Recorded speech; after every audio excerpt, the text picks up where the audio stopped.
morning. Oh, good morning. Wait, it's actually afternoon. It is afternoon. And guess what? We're both in the same room for the first time ever. Yeah, because our one on Saturday, I kicked you out and made you go downstairs. That's right. We were in the same house, but we weren't in the same, now we figured out how to do this where we can be in the same room. And look, it's a different experience being in the same room together. It is. I feel like Jeff Lewis. Who is that? He's on Bravo. He has a Sirius XM radio podcast. Yeah, there's not enough time in the day for me to get up to date with all the Bravo. It's fine. He was from a show on Bravo called Flipping Out. That's no longer in syndication. I will tell you, Laura, your view is just, we're looking out at the beautiful, beautiful water. It's nothing to shake a stick at. No, it's not. It's not. But how have you been? Good. Just been waiting for you to get here. That's all I do. Here we are. Just sit around and wait for you to get here. But no, I just kind of had this realization, not that I didn't realize it, but I've been pushing it back in my head that the oxygen ball is upon us again on Friday. I just can't believe it's been a year. 5 days. Yeah, it's been a year. If that truly feels like it was a few weeks ago. To be fair, the last one was in June. It was pushed back because of the pandemic. But we are coming up on our anniversary of our first podcast release. So I know. It's so crazy to me. Time is nuts. It's flying. And I, kind of goes to our question of the day we'll get to later. But I think overall it's the nerves are starting to hit me with that. But, I've done this before. I can do it again. Oh my God. And can I just, I forget until I'm here. Charleston, if you're listening, you've never been to Charleston, South Carolina, you need to get on a plane and come down here. Although don't, because traffic is always a joke. Yeah, no, I mean, if you have a driver, that would be nice. And if you, honestly, you just get to a place you like and then just stay there. There's no real reason to get on the interstate or anything. Absolutely. But it is a lovely place and it's always nicer when you're here. What a cool guy that we got to interview today. Yes. A very deep thinker, which I always like. Extremely deep thinker. Yeah. He has lots of really great outlooks on everything, been through a lot himself and continues to help other people reframe the way they think, which I love that you brought up to him. It's a very just intelligent conversation. I really enjoyed it. I actually felt smarter just from sitting and listening to him speak. That would happen. Todd has now gotten a partial PhD by osmosis. I now hold a PhD in Fierce. And so now we are... I'm kidding. I'm just being serious. I have to update your bio. No, I really did learn a tremendous amount. And I wish, you had said, I think during this, that you would love to be one of his students. Just listening to him talk about, basically, he knows the history of why we got to where we are. Oh my God, all the history. And I love it. He's a nerd like me. He likes knowing when different words, where they came from, what they mean, literally, the Latin, the history of everything. So, and he's been through so much and has truly turned it around to help others as the collective. Yeah. Could you give us a little bit of about him? Ed Cohen is an author, counselor, professor, and advocate for collaborative care and holistic healing. At 13, Ed was diagnosed with Crohn's disease, a chronic, incurable condition that nearly killed him in his early 20s. His doctors told him that the best he could hope for was periods of remission. Unfortunately, they never mentioned healing as a possibility. In his book, On Learning to Heal, as well as his counseling practice, Cohen draws on 50 years of living with Crohn's to consider how Western medicine's turn from an art of healing toward a science of medicine deeply affects both medical practitioners and their patients. He demonstrates that although medicine can now offer many seemingly miraculous therapies, it is not and has never been the only way to enhance healing. Exploring his own path to healing, he argues that learning to heal requires us to desire and value healing as a vital possibility. Cohen has a PhD in modern thought from Stanford, and for the last 3 decades has been an award-winning professor of women's gender and sexuality studies at Rutgers University. Ed offers a fresh perspective on how healing and medicine are connected and emphasizes the need for caring collaboration in a society hyper-focused on individualism. So without further ado, we give you Ed Cohen. Well, good afternoon, Ed. Hello. Welcome. Thank you for having me. It's a beautiful day here in Brooklyn, New York. Well, Ed, we are so happy to have you on the program. Can you give us a little bit of background about yourself, where you're from, and sort of what your childhood was like? Oh, wow. Just get right into it. God. Well, I grew up in a small town in northern Maryland in a family of diasporic Jews. We were one of three Jewish families, us, the Getzes, and the Bears, that lived in Bel Air, Maryland. Everybody else was mostly Catholic, some born-again Christian. My mother was a communist. My father was a physical chemist. My mother was the head of the anti-war movement in the 1960s. So we were kind of different family compared to the people around us. We lived near a major army base, Aberdeen Proving Ground, which is where my father worked. And so the Department of Defense was the major employer in the area. And my mother was the major anti-war activist. And my parents' biggest arguments used to be about whether my mother could put anti-war bumper stickers on the station wagon that my father drove onto the base every day. Oh, wow. So I was a smart little kid in a weird little place, proto-queer kid in a homophobic time. And when I was around 13, I started getting really sick, probably related to being the proto-queer kid, but you never know. And at that point, I was diagnosed with Crohn's disease, which, in case you don't know, is a kind of it's considered to be an autoimmune disease. It's an inflammatory bowel disease. And I had a really acute period where I couldn't digest any food. I became emaciated and I had burning diarrhea all the time. Eventually, I was hospitalized, and then they finally diagnosed me after, I like to say, they left no orifice unprobed. I was told that I had Crohn's disease, and then they said it was an autoimmune illness. And, I was 13, I was a smart kid, but autoimmunity was not one of my words. So they tried to explain it to me. They said, well, it's as if you're allergic to yourself, which that actually didn't really help a lot. That's how they phrased it to you? Oh, yeah, it's really good. It gets better. Then they said, because I didn't know what that meant, then they said, well, it's as if part of yourself is rejecting yourself. Okay, I'm like, okay, I'm not really. Gosh. And then finally they said, you're eating yourself alive. Oh, okay. Now I got the image. That was good. Super uplifting doctors you had. My God.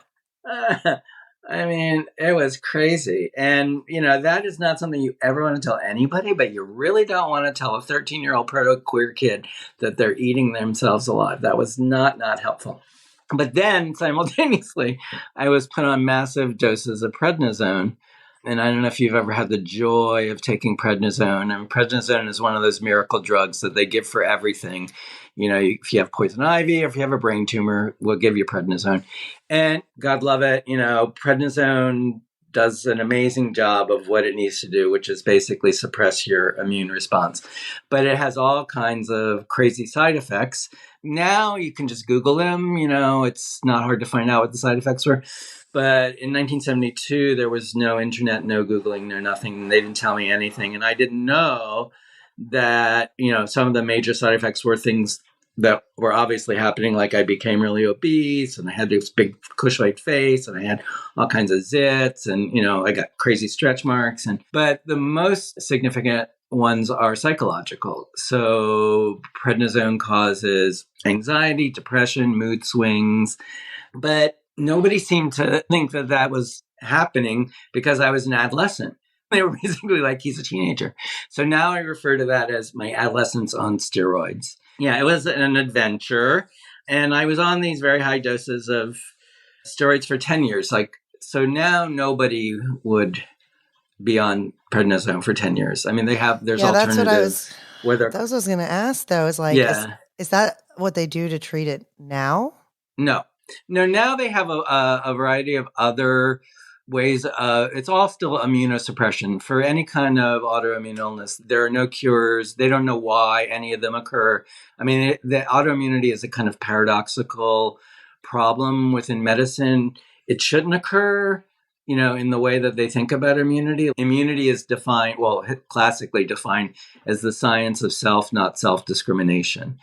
So autoimmunity, though, when you're eating yourself alive, autoimmunity is when the self mistakes itself as not self. So it's some kind of weird paradoxical, loop that you kind of are. So all they can do is a recent review article of autoimmune illnesses used this great phrase that I love: the sledgehammer of immunosuppression.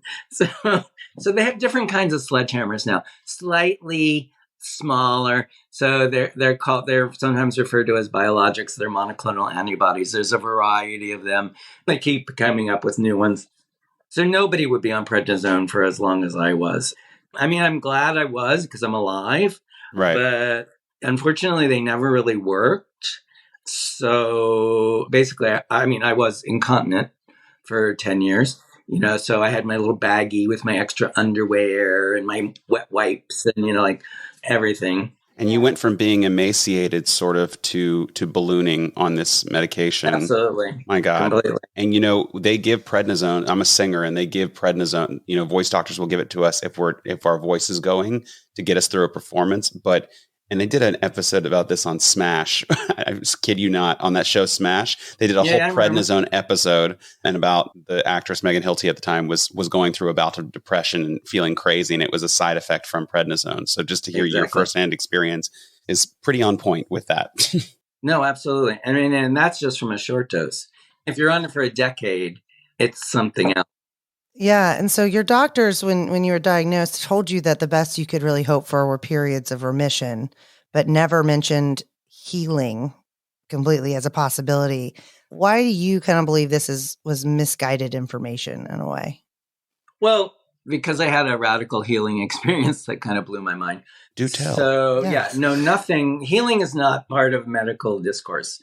Part of the book that I'm here promoting, called On Learning to Heal, or What Medicine Doesn't Know, tries to figure out why healing, which was medicine's reason for existing from the time that it was invented in the 5th century BCE, basically until the beginning of the 20th century, healing was the central purpose of medicine. And what medicine tried to do was to support and encourage the natural power of healing. I mean, and if you think about pre-antibiotic medicine, I mean, there weren't a lot of highly effective technologies that they could use. What they could do is to really try to help you change your life. I mean, the main technique of medicine until the beginning of the 20th century is called regimen, or what we would now call diet. In Greek, the word dieteta means mode of life. It doesn't just mean, I'm losing weight. It means everything about your life. And so that's what, physicians up until the end of the 19th century, that's pretty much what they could do. I mean, they had some pharmacological, elements, some herbs, some minerals that they could give people. They could bleed them. But basically, they could tell you, eat better, get some rest, go out, into the fresh air, go to the baths and drink some mineral water. But at the end of the 19th, beginning of the 20th century, what we now consider to be scientific medicine began to be created. And so medicine gradually shifted from the art of healing to the science of medicine. And when it did that, the notion of healing itself basically disappears. It disappears from medical training, and it disappears from medical discourse. It's not that doctors, or potential doctors aren't drawn to medicine because they're not interested in healing. They are, but it's not something that a scientific approach, which is based on what we call biochemical reductionism, like the idea that everything about you can somehow be explained in terms of your tissues, your cells, your molecules, maybe your subatomic particles. That biochemical reductionism became the gospel of medicine, starting in the late 19th century with the development of bacteriology and the invention of immunology. But really at the beginning of the 20th century, all of medical training in North America and then eventually throughout the world was reorganized so that prospective doctors basically have to do what they do now. They have to take pre-med, they have to take calculus, chemistry, biochemistry, physics. That was introduced after this man named Flexner did this report for the Carnegie Foundation. And then that became like the basis for medical training and medical licensure. So doctors don't think about healing as an outcome. Which is crazy. Yeah, no, and it's crazy for them, too. Like I feel bad, I mean, not like I feel bad for doctors, but I do feel bad for doctors. Their training, first of all, if you think about what you have to do to go to medical school, besides all of their intense coursework that you have to do, which is basically a weeder system to, get it narrowed down the number of people who actually can go to medical school, which is crazy because we have a deficit of doctors right now in America. So why they keep doing that, I mean, but the experience of medical school, it's like a boot camp. It's like, I mean, someone recently described it to me as it's like entering a cult. You do sleep deprivation, you don't eat properly, like all of the things that doctors would tell their patients not to do, they have to do in order to become doctors. It seems a little weird, right? Mm-hmm. It's a little bizarre. So, it's not surprising doctors don't know anything about healing. And as a consequence, I didn't really know anything about healing either because, basically I believed my doctors. And one of the things that I try to explain to people is that, when you go to a doctor, there's a few things that happen. First of all, when we go to a physician, usually we go desiring that they know something about us that we don't know. So we think of them as the person who's supposed to know. If they don't know what's going on, then we're really we're really fucked up. But that puts a lot of pressure on them as the person who's supposed to know, right? They have to be in the all-knowing position. So it creates this like really weird dynamic between the patient and the doctor, just to begin with. And then if you do get, first of all, a diagnosis, and then second of all, a prescription or some kind of treatment, when you get the treatment, you're not only taking the treatment, with the prednisone. When I would take the prednisone every morning, and then I would have to take, followed by a chaser of, Mylanta or Maalox, because it burns the lining of your stomach. You're not just taking the drug, it's like a communion. You're taking in the way of thinking that lies behind the medication that you're taking, because some doctor has explained to you, I'm giving you this because blah, blah. And so you both receive a treatment, but you also receive a way of imagining what's going on. A placebo, right? In a way, the concept of... Well, so that's the positive part of it. Absolutely. That partly explains why placebos work, right? And people don't usually think about that, but the paradox of the way that pharmaceuticals are tested now is they have to be tested again, it's a double blind, testing against the placebo. And the reason they test against the placebo is not because the placebo doesn't work. It's because the placebo does work, right? Yeah. And so to be considered an effective medicine, it has to be better than a placebo. But are they interested in why the placebo works? Not very much. There are a few people. There's a guy named Ted Kapchak at Harvard who does placebo studies. There's a few people who do placebo studies. But in general, that suggests that there is some kind of healing process, right, that might be cultivated. But of course, it's very hard to sell that.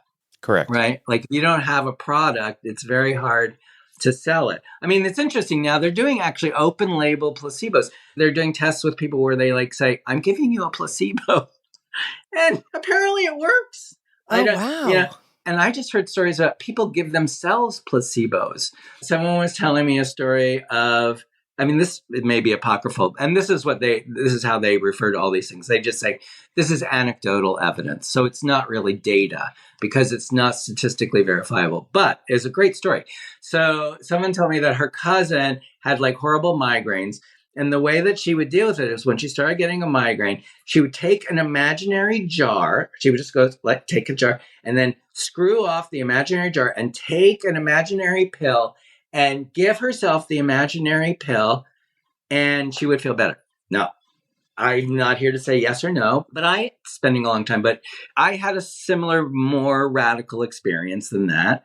This is how to the question of like, how did I figure out about healing, was when I was 23. That's what I want to get into. That's for right now. You almost died in your 20s from bleeding out and from I think it's peritoneal infection as a result of your Crohn's disease, which resulted in an emergency surgery. Now, your doctors said afterwards that you were basically the sickest person that they had ever operated on that had survived.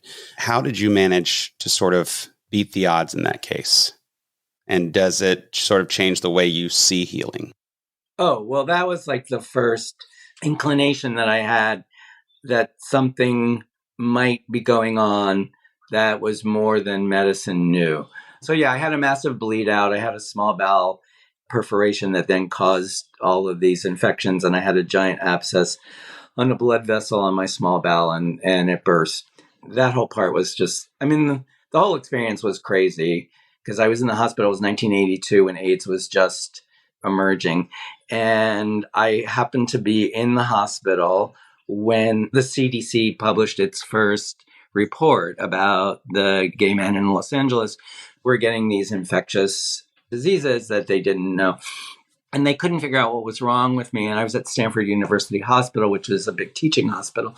And so I'm lying in my bed one day, and the infectious diseases team comes into my room, because there's always a team in a teaching hospital.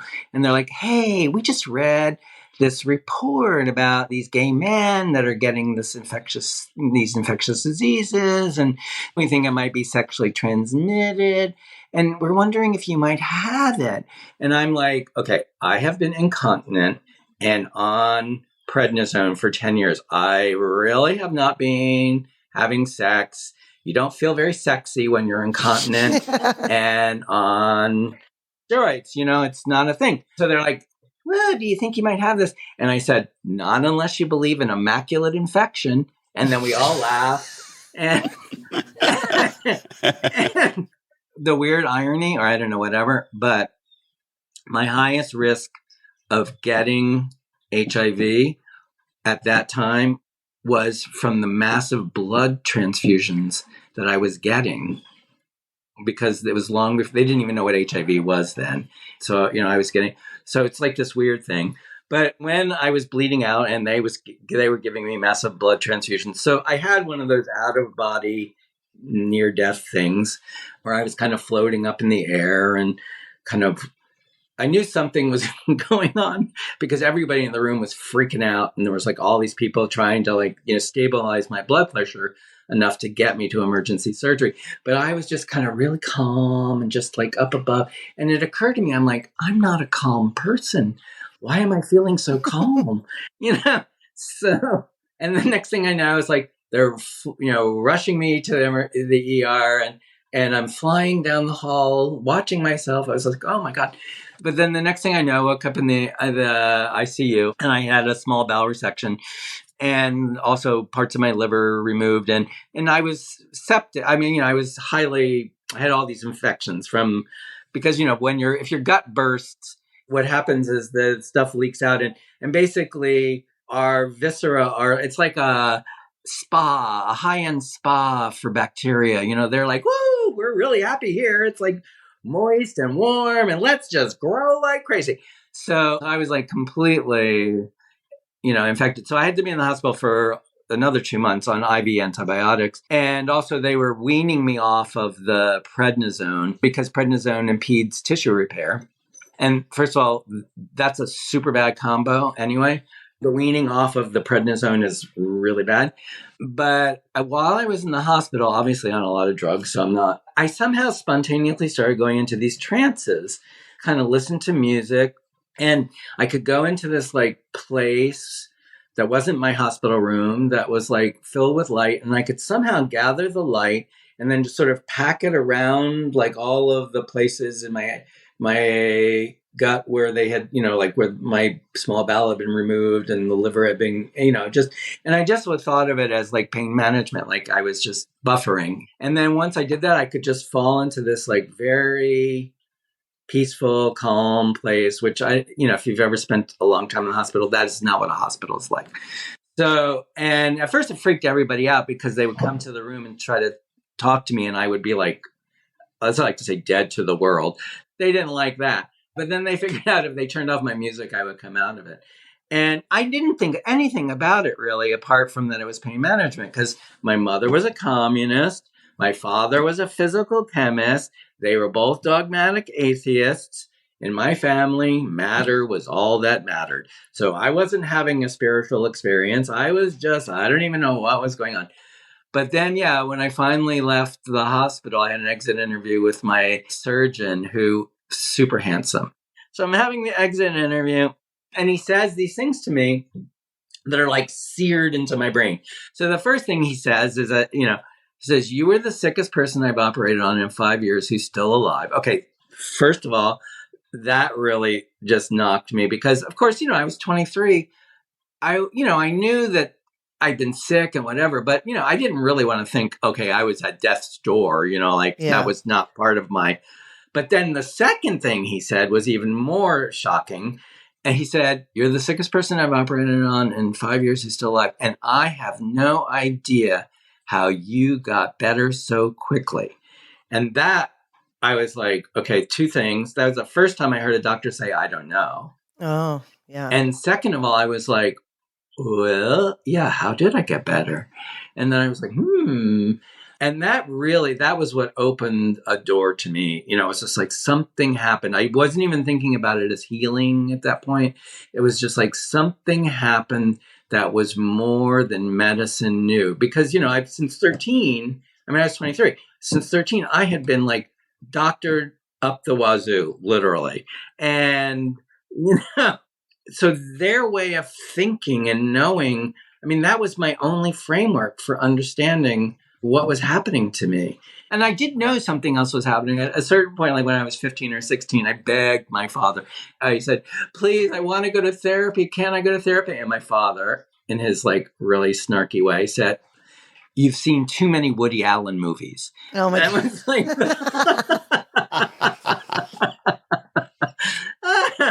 I was like, okay. So the positive thing of almost dying was then they paid for me to go to therapy. Okay. So, and then and I've been in therapy ever since. So, that's been a long therapy, but well worth it. Yeah, no, and it was just sort of like something opened then. And so then I started having all these other experiences. So what happened then was when I got out of the hospital, because I was on prednisone for so long, and then if they take you off it, so prednisone by itself can cause, all kinds of psychological side effects. But if they take you off it too quickly, it can cause psychotic breaks or it can cause dissociation. So I wasn't psychotic, but I was dissociated. I was very dissociated. But they didn't bother to mention it to me. They didn't say anything. And at a certain point, I was talking to like one of my roommates, and I was like just trying to explain like how like I felt, which was just like completely detached from the world. Which makes sense. I just gone through all this trauma and everything. She was like freaked out, and she's like, you need to go to a therapist. I was like, okay. So what therapist am I going to go to? One of my other roommates was seeing this woman. So one of my other roommates was discovering her bisexuality, right? And so she went to this therapist, Joanne Lulin, who's wonderful, who at the time was known as the lesbian sex therapist. She was famous for coining the phrase lesbian bed deaf. But the thing that she did for me that was incredible was I walked in, I started telling her what was going on. After 5 minutes, she just puts up her hand and she says, stop. And she's like, you're having a prednisone withdrawal. She says, my sister has Crohn's disease. She had the same thing happen to her. And you need to go see this other doctor who she's been seeing, who is amazing. And that changed my life because she sent me to this person, Rachel Remen. Rachel Remen is a world famous healer. She's a physician. She was a pediatric endocrinologist at Stanford Hospital. And she herself had Crohn's disease. And she's 20 years older than me. So my treatments compared to what goes on now were like rudimentary. But her treatments compared to mine were even more rudimentary. And she had many surgeries and many. So at a certain point, well, basically, when they offered her the position of being the head of pediatrics at Stanford University Hospital, she quit. And she stopped practicing clinical medicine. She started a practice for people with chronic and life-threatening illnesses and as what she called recovering doctors. And it was amazing. It was on a houseboat in Sausalito that used to be owned by Alan Watts. And she did this amazing kind of practice called psychosynthesis, which involved a lot of guided imagery. And in my very first session with her, she did these amazing things. The first thing, so again, I'm telling her, like, I'm in there, I'm saying, how did I get here and what's going on? And now I'm saying, I think I'm having a drug withdrawal, which she knew, of course. And she goes again, stop. And I'm like, okay. And then she picks up the phone. And because I don't know how she did this, but I guess because she was a Stanford doctor, she got through the switchboard to my gastroenterologist and started. I mean, she didn't yell. She has a very quiet, lovely voice, but she's a very Ivy League, Cornell University, Sloan Kettering, Stanford, and she's just like, I mean, she is telling him off, and she is like, I cannot believe that you allowed this young man to be taken off of prednisone. You have seen him since he has been dismissed from the hospital, and you haven't inquired into his mental health because nobody mentioned anything to me. I mean, it was like incredible. And basically, she just said to my doctor, you have not been taking care of this person. She's not been taking care of me appropriately. And I was just like, whoa. Okay, first of all, that was the first time, like, in a doctor-to-doctor confrontation, somebody, like, stood up for me and basically was like, the way you have been treated is not in a caring way, right? I mean, that was the beginning of the session. Then it went on to, I'm telling her about the out-of-body and then the trances and whatever. And she explains to me medicine has this scientific bias, and there's a lot of knowledge that bioscientific medicine has, and it can treat a lot of things, but it is not the be all and end all. She was like, we are always more than we know. There is more to us than can be reduced to some, kinds of molecular cellular processes. So we're more than matter. There is stuff that, that our minds can do that we have no way of putting down in some kind of physical, concrete way. I was going to bring up her because you actually mentioned several people that were kind of your teachers in the aftermath of all of this. And you've kind of taken all of that information from these various people, her, Robert Assagioli, Emily Conrad, and Susan Harper. And they all kind of have what I think of as what you've distilled down into kind of what you do with your own counseling program now.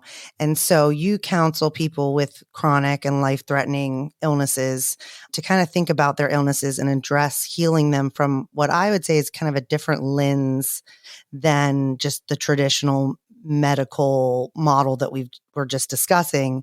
And we'd love to hear kind of, if you could explain to us some of those methods that you learned from them of psychagogy, which is a new word that I learned, and kind of the ideas of transformative conversation and kind of how all those work and help your clients.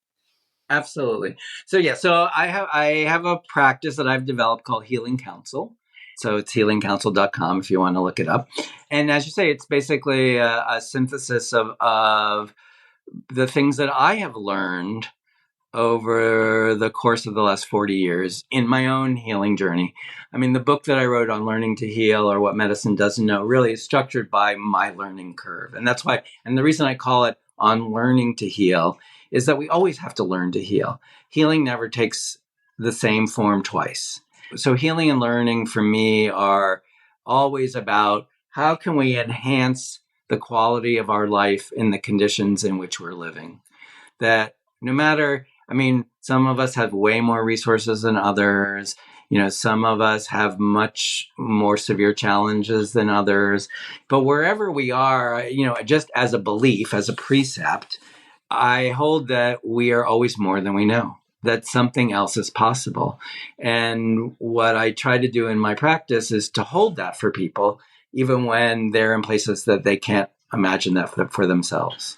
And there's a lot of different techniques that you can want, or I can use, in order to support that possibility. And so the people that you mentioned, Jolie was the founder of a school of psychotherapy called psychosynthesis. He was a Jewish Italian doctor who was trained as a psychoanalyst in the beginning of the 20th century. He had a correspondence with Freud.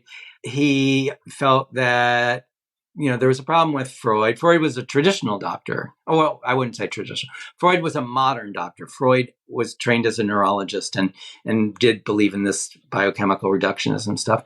And Jolie had a kind of spiritual background. He was Jewish, but his mother was a theosophist, and he felt like there were other things that were going on. And so the practice, it's famous for using, a technique called guided imagery that many other practices use. But primarily the what I would say, like the main kernel of that practice is that as a counselor, I hold that when you come to me, that you already know, part of you already knows that there's something more that you can be, that otherwise you would not be coming, right? You would just have resigned yourself to like wallowing in, whatever condition you are. So if you've come seeking help, that indicates that the part of you that knows about healing is activated. And what I try to do is to help you to identify that and to develop strategies for encouraging that, for amplifying that, for acknowledging your desire, validating the sense that this is valuable, right? That, our culture is so biased towards productivity and profit. And really, when you're sick, so many people feel this like pressure, which is economic pressure. Like, I have to get better. I have to get back to work. I have to make money, but also just even apart from like your own sustenance, like, I have to pay my rent.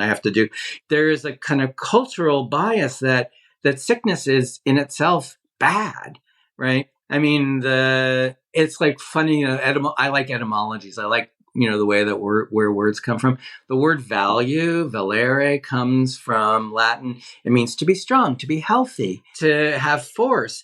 And so like our sense of value is like being healthy is valuable. So if you're not healthy, you're not valuable, right? It's like this weird.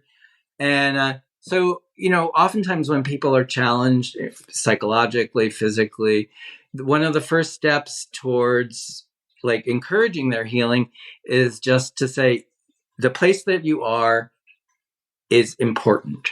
It might be that you're actually capable, that you're in this circumstance and you can learn something new. You can learn to be otherwise. In fact, that might be what's needed. In fact, that might be something that whatever the symptoms that you're manifesting are right now are trying to tell you.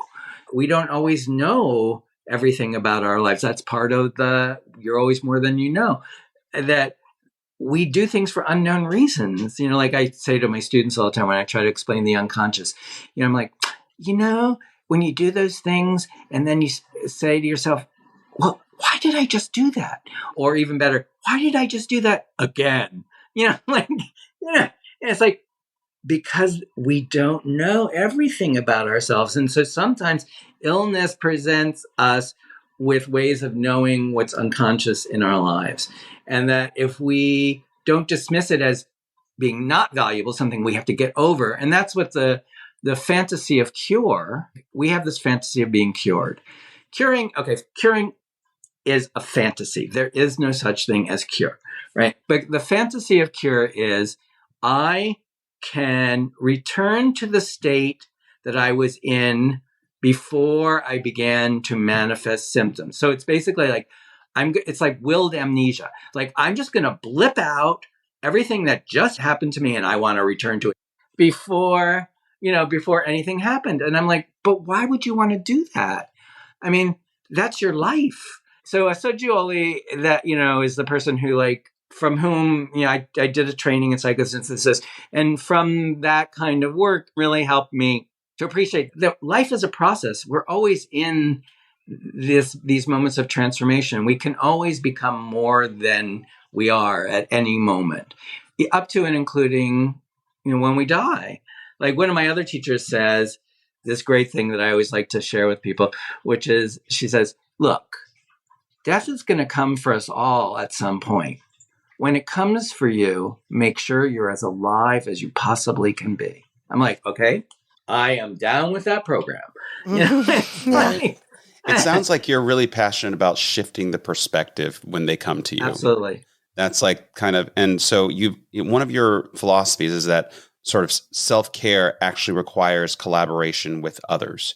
And so Absolutely. Can you sort of expand on that concept, and why is that so important? Absolutely. I believe that in our culture, we have a real misapprehension of what it means to be a living being. So we have this idea about ourselves that we call being an individual. And being an individual seems to require that our primary relationships are to ourselves, and only secondarily are we connected to other people in the United States, but also in Western cultures. And our economic system insists on this particular way. Like now we all have to be entrepreneurs of ourselves, right? We're all our own brand. Well, that's not what it means to be a living organism. And if you just think about when you're born, you don't have a self, actually. You are entirely dependent and entangled with those who can support you in going on living, who can feed you, who can keep you warm, who can wipe your ass, right? We are born, the human beings are an interesting species. We're born what's called specifically prematurely. We have to continue gestating outside of our mother's wombs because if our heads got any bigger, we would not be able to pass through the birth canal. So we are still neurologically, muscularly developing especially in the first years of our lives, in this way where we begin to develop a self in relation to others. Self always exists only in relation to others. There is no self separated from others. And a very simple way of understanding that is the way that we most commonly represent ourselves is by saying, I do this, I do that. That's an indication of our selfness. Well, again, babies aren't born saying I, right? They don't say anything. And if you've ever seen children learn language, most children learn to refer to themselves in the third person before they refer to themselves in the first person, like Eddie wants blah, blah, because that's how they hear their parents talking to them, right? When it is a huge developmental milestone, when children begin to use the pronoun I to refer to themselves, to speak in language. But the paradox of that is the you precedes the I. And not only that, the language that we speak comes to us from those people, right? The language exists outside of us, it exists before us, it will continue after us. So we have in our culture, I think, a really unfortunate misapprehension of what it means to be a living being, what it means to be a person.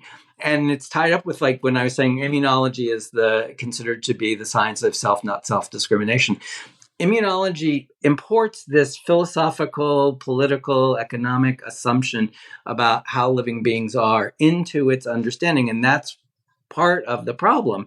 And so when I say, yes, self-care always entails being in relationship to others. And not only that, but valuing or appreciating the otherness of the self, right? That, those aspects, when we say we are always more than we know, the more than the excess part, that's the other, right? That's the other in us that we don't know about. But that other has all kinds of resources, all kinds of potentialities that we don't necessarily have the capacity to access, primarily because the way I like to tell people, it's like we have blinders on.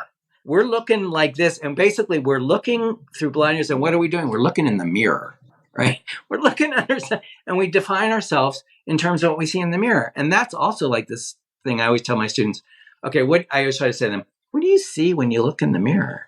And they finally realize, oh, I'm trying to see myself how other people see me. That part. And so what does that tell you? That yourself is predicated on how you imagine somebody else is seeing you. And not only that, I mean, it's so weird because you think, okay, but the mirror, I'm here and the mirror's over there. I'm 3-dimensional at least. The mirror's 2-dimensional. I have no frame. I'm in a whole world. The mirror has, these boundaries. The mirror presents a completely false image of yourself. It gives you this sense that you're more contained, that you're well bounded, right? And that you're flat. I mean, True. And not to mention that you're left to right. As I'll say, in your reverse. You're like turned around, and then you're like, okay, I'm turned around, I'm flat, I'm 2-dimensional, and I'm trying to figure out how I look to other people. What is yourself? One of the things I try to do, yes, in terms of helping people understand self-care, because in our culture, right now, self-care is a very big industry. And I mean, not to call out Gwyneth Paltrow or Oprah, but the thing is, all of the techniques and technologies, there's nothing wrong with any of these resources. They can all do amazing things, right? But when they are captured in this particular kind of for-profit, commercial, commodity culture, what they end up doing is reinforcing, in my mind, the rudimentary problem, which is we really have to realize from a very core place that we are not separate from others, that the other is part of ourself. And that's true in relation to our localities, but it's also true right now. Like, that's what I think global warming is telling us, is like, we have to realize that all of the things that we do, we are implicated in something much larger than we are. And something that is much larger than we are is also implicated in us. If we can begin to expand our perspective to allow ourselves to understand that there are many more possibilities than we are currently imagining, and that it might be really healing, for us personally, but also collectively. I mean, that's why I like, I'm here proselytizing about healing, because I don't think healing is just a matter of, one person at a time. I think healing can occur at all levels of existence. I mean, it does occur. It's a biological necessity. Single-celled organisms have the capacity to regenerate. Otherwise, they'd be dead. But I also think that that's collectively true. And I really hope it's planetarily true. And we do have indications. Like, I think about the way that you may not be old enough to know this, but when there was the hole in the ozone layer because of, the freon and whatever the forget what those chemicals are called. And then they were actually banned. And guess what? The hole started to close. I'm like, okay, seems like, it's possible that healing is not just something that happens in individual organisms, that actually there is a kind of biospheric capacity to regenerate, recondition, revivify in different kinds of ways. So, basically, Todd, what you were saying, what I try to do is to reframe, to help people to say, there's more, there's always more that we can be. We've been doing the show now a little over a year, and reframing is like, wouldn't you say, Laura, is like kind of a big thing with us in any part of healing. If you just reframe or change your perspective about one thing, it can sort of snowball into good, positive things. Absolutely. I think a big kind of thing to piggyback off what you were saying as far as global warming. I mean, I think a major thing that you've written about, and I'm fascinated by always, which is the pandemic, of how really we have no idea, I think, how much that really kind of affected everybody as a whole. And it really showed us how much we are all interconnected, how, that's how a pandemic or an endemic or anything happens is the basically something bouncing from person to person to person because of their relationships. Can you kind of explain to us and our listeners what toxic individualism kind of is and whether such individualism affected the amount of death that we kind of saw during the pandemic? Absolutely. So toxic individualism is basically what I've been describing, this fantasy that we are separate from one another rather than that we are connected.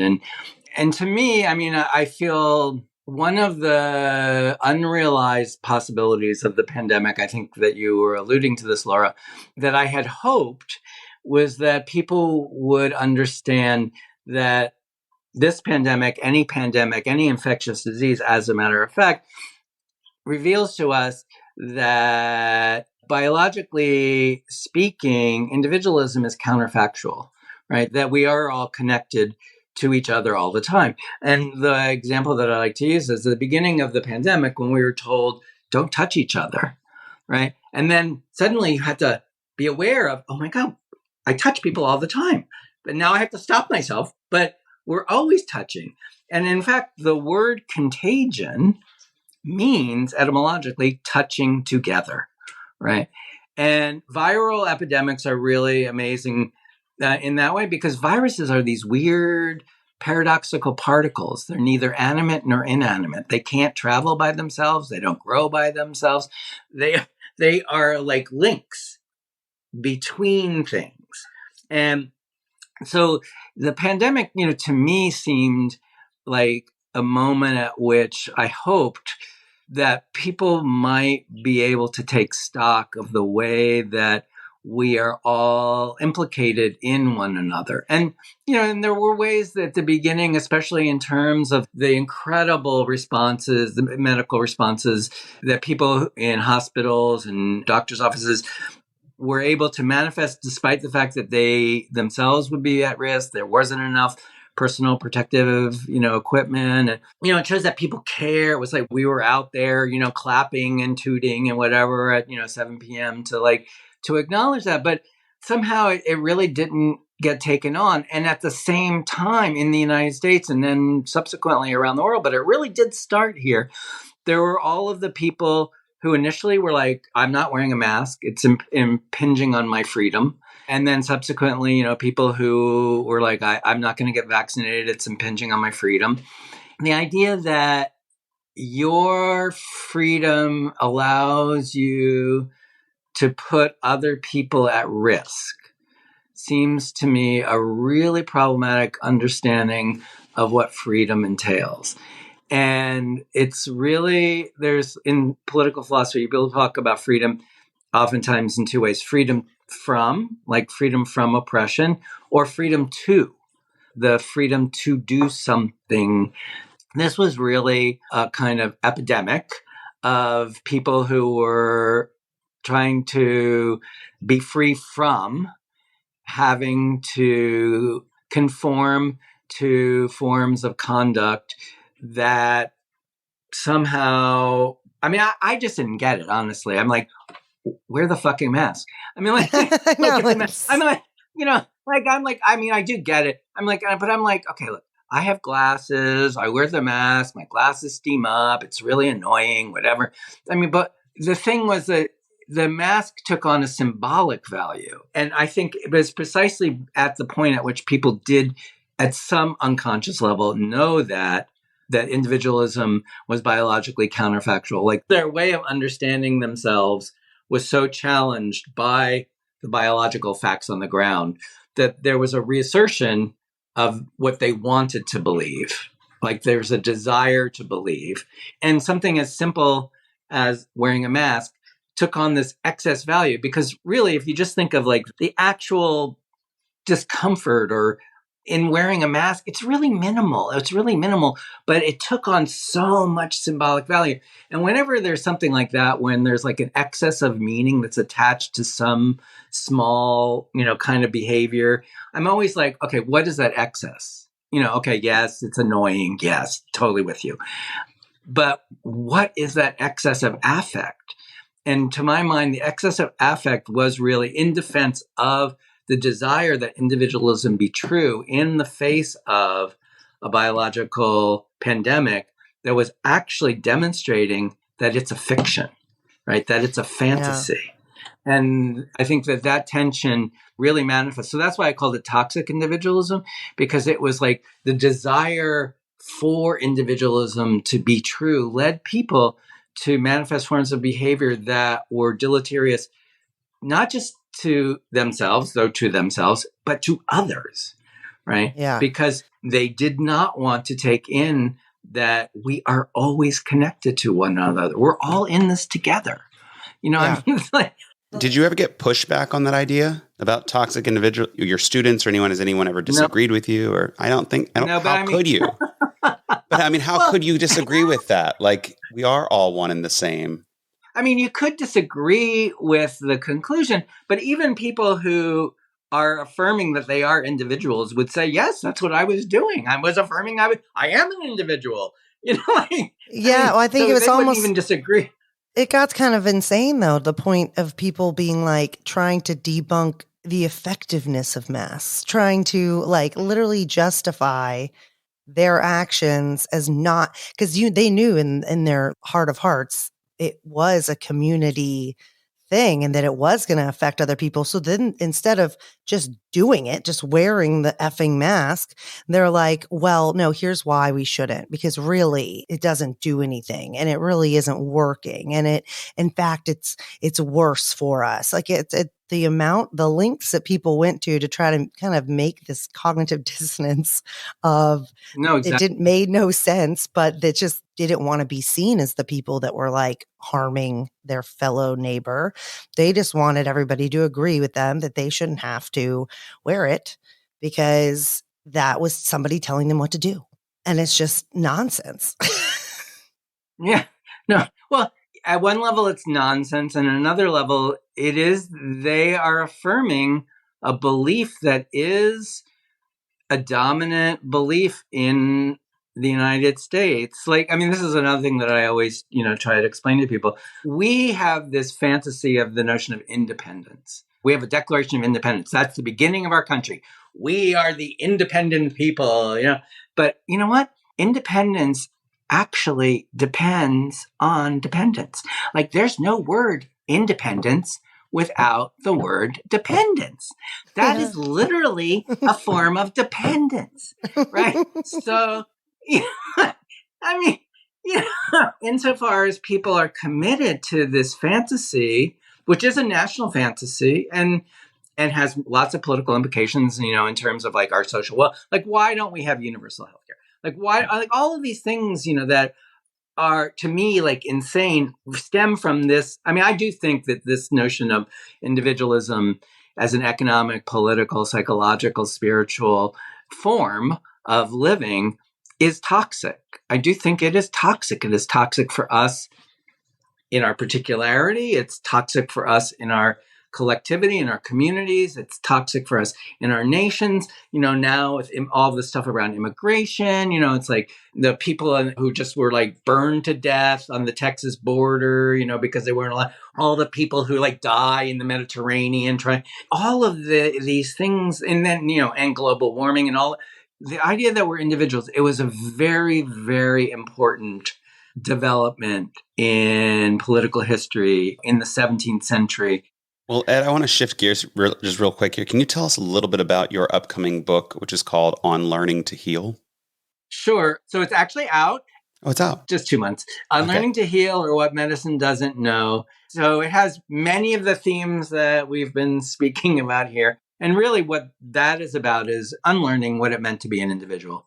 Unlearning the way in which medicine, especially in trying to explain what autoimmunity was, I'm eating myself alive. See, that's a self thing. It's like you're turning back on yourself, right? Beginning to understand, oh, wait, if I can begin to expand my notion of who I am to include the ways that I am with others, that I will have many more resources that will allow me to live in more life-affirming ways.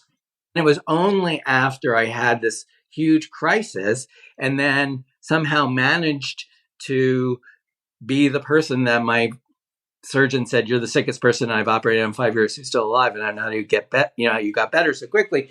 I mean, which was nothing intentional. I had no idea. That was not me. doing that, right? That's the thing. That was not me. There was nothing in my experience. And then I had to go, oh, okay, there's more to me than I know. Wow, that's really kind of rocking my world there. So the book is trying to explain, why do these ideas rock our world? Like, why don't we know these things? I just read yesterday, in the wake of COVID, the expected life expectancy in the United States is at the level of North Korea and Cuba. I mean, that's not great. I'm like, okay. And we spend bazillions more than North Korea and Cuba. So, and every other industrialized nation, we are so far down in the ranks of, and like, I just went to a conference about childbirth, it was on reproductive justice. We have the highest maternal mortality rates in the industrialized world. We have the highest infant mortality rates. I mean, it's insane, right? I mean, non-industrialized countries do better than we do. So, I don't think it's like a conspiracy, like a few people, but it is a coalescence of sets of ways of understanding that no longer serve us, no longer serve the preponderance of people. It would be nice if we could transform those possibilities before we had another humongous crisis. Yeah. That would be nice. But some people seem to only be able to change when there's a crisis. I mean, and even then, sometimes they don't. Exactly. Well, I think we could literally talk about this forever, because all of this is fascinating, and all the work that you've done is amazing. And I really wish I could be one of your students at Rutgers, but maybe I'll come and audit a class sometime. Yeah, we've had such a good time with you, and we can't say enough good things about all of the papers that you've written, but including the book that just came out on learning to heal. So everybody go get a copy now. But before we let you go and give you this beautiful afternoon back so you can ride your bicycle, we do have a tradition on the show, which is called the question of the day, because sometimes we talk about like kind of this intense stuff. So we like to, keep it bright and light at the end, So today's question for you, Ed, is would you take the opportunity, if you had it, to be immortal? Oh, no. Okay, that was quick. Not even missing a beat. No. Why? But I would take the chance to be reincarnated. So come back as another human? Well, actually, what all of my friends say, and I probably say, this is like one of those, time paradoxes, but all my friends say they want to be reincarnated as one of my cats. And I say I want to be reincarnated as one of my cats too. But then I would have to be reincarnated as me in order to take care of my cat. And then that would be like, like one of those, like, I don't know. Like a universe loop that we just can't overcome, the catch-22 of it. You don't mind a different life, just not this one. Well, it could be another, yeah. I mean, no, I have to say, no, I'm with, so I don't know if you know about Nietzsche, but Nietzsche has this thing called the eternal return. And basically his thing is like, you have to affirm that this moment, each time that it returns eternally, that you affirm this is the moment that you would choose. And I'm like, I feel very lucky and very blessed. I've had many difficult things in my life. Even the most difficult things have been moments at which I have been able to become more of myself, more expansive, more related to others. And so, no, I don't need to be someone else. I could come back and do this again. That's okay. Yeah. Just relive this. I like that idea. I do too. Or I could be one of my cats. Or one of your cats. Somebody else would come back as you, and then you would come back as one of your cats. But I don't know if anybody could do it as good as I know. That's exactly. The problem. Now we're back to it. Well, Ed, thank you so much. We really appreciate you coming on the program today. Oh, my pleasure. Thank you for having me. Yes, it was wonderful. And we just hope you have a wonderful rest of your day, and we'll have to have you back. Oh, that would be lovely. Thank you.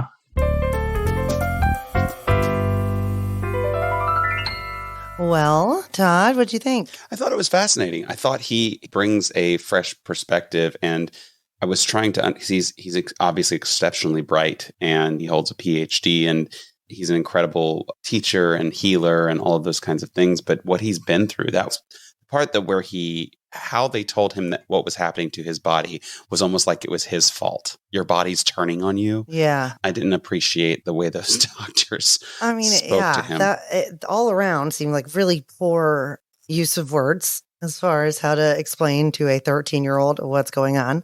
But I also think it was just a crazy concept for somebody that young to even understand, and then to go through, basically be told so young that you have something that's quote unquote incurable and that there really isn't anything you can do, then to be put on steroids that you have no idea how that's affecting you, and nobody knew how it was affecting them. Prednisone really. is like intense. And to do that for 10 years and then to have the psychological effects that it had, I mean, while you're going through puberty, I just can't even imagine that was in any way comfortable. And then when he was in the hospital and they thought that he had AIDS, and it's like, no, I just have Crohn's disease and I'm having and they're like, well, but you clearly are gay and you've got, that's how the things are happening here. Right, and it's like, well, look, it's not the beat right now. I don't really want anything going on down there.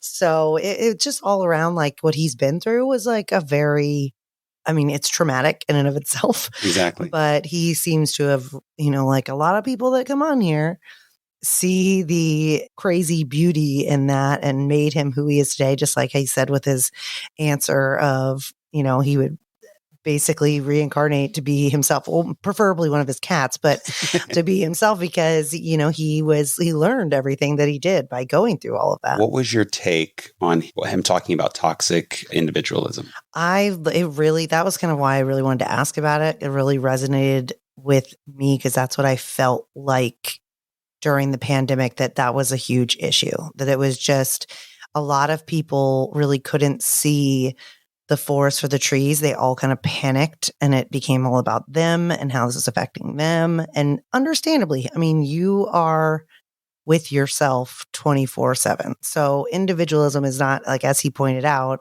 it's not an insane concept. Like you are only you only have yourself for the rest of your life. But the fact that you couldn't see past that, people couldn't see past that they kind of had this, like, remember when the toilet paper all just disappeared? And then people started selling toilet paper for 50 times the price or whatever. And that guy got in trouble on Amazon. It was just like, dude, there is a deadly virus going around. And as far as I knew at that point, diarrhea was not like a major symptom. It wasn't like we were at the toilet paper was the number one thing. You'd think it'd be like cold medicine. It was like this panic and you saw certain people. I personally saw certain people in my life that also me first or my family first over the collective when it was like, no, we all need each other. It pissed me off too that people were like, or the people that said it wasn't real or that it wasn't real. And then it's like, okay, well then once you get it, why do you want us to help you through this when you're literally screaming and spreading germs everywhere without your mask on? And then you want to be able to have the help of medical professionals that you have literally been saying are wrong and making this all up. It was pretty infuriating to me personally, coming, my mom being a doctor and a lot of my friends being doctors as well. And so I don't know, that was a very interesting topic. Yes, don't believe everything you hear. Don't always come a little bit of skepticism, but we have the entire world telling you this is going on. Then you probably should just take a minute, maybe think it might be, and also trust in like your fellow man. It would be a lot easier to trust in fellow men if they were not acting a fool like that as well. Well, that'll be the day when I die. People, we love them. Can't live with them. Can't live without them. Sandy Duncan once said, people, so overrated. After doing over a year of this podcast, it's like learning about I don't know. There's everybody focus on self-care, focus on, I don't know. I enjoyed his take on a lot of things really, but the fact that he said that self-care actually requires collaboration, which could mean with a therapist, a friend, a healer, and him reframing people's perspectives when they come to him for healing was also pretty powerful to me. Yeah. I think it's great. And hope to have him back on the program because we didn't even talk about the fact that he has a PhD and he's a professor of women's gender and sexuality studies at Rutgers University. So we didn't even get to any of that. So we'll probably have to have him back on the program to talk about all of that. Yeah, he was talking about the class he's teaching now, which I can't remember, something about the theorying of queer or something about queer theory or something. It was very interesting. He's definitely... Cool. He's a cool guy. And he's quirky. The quirky healer. That should be his life. A quirky healer. Yeah. So Ed, if you hear this, you should get his slogan. Take the name, Ed. Yeah, we give it to you. But yeah, it was a good talk. I really enjoyed it. So I guess for you, question of the day, if you had the opportunity to be immortal, would you take it? I've asked myself this question so many times because if you think about that, you would have to watch everyone around you pass away. You would know that there's no end in sight. So either that could be a really positive thing, but knowing that everyone that you come in contact with, I guess it's no different than now. We have relationships now that we know at some point someone's going to pass. Yeah, but it's like you just keep going while everybody else leaves. So I guess the answer is, I don't think so. Yeah, I don't think so either. I would like maybe a little longer time on this planet. I think the longest is like 100 years. Yeah. Maybe a little longer, but I would like a little bit more time with this life. But honestly, that's why you should, Jonathan Larson said it best. No day but today. You got to live every day as if it were your last and get out there and do what you want to do and heal. And so you can enjoy everyone and everything around you. I agree. I think that's, and I asked my daughter this question before we got on here and she was the same as Ed. She just was like, no, I wouldn't. And I was like, well, that was quite fast. And she said, so, well, why not? She said, well, because, I would really like to go to heaven one day. I really want to go somewhere else. How old is she again? She's 7. She's a wise 7.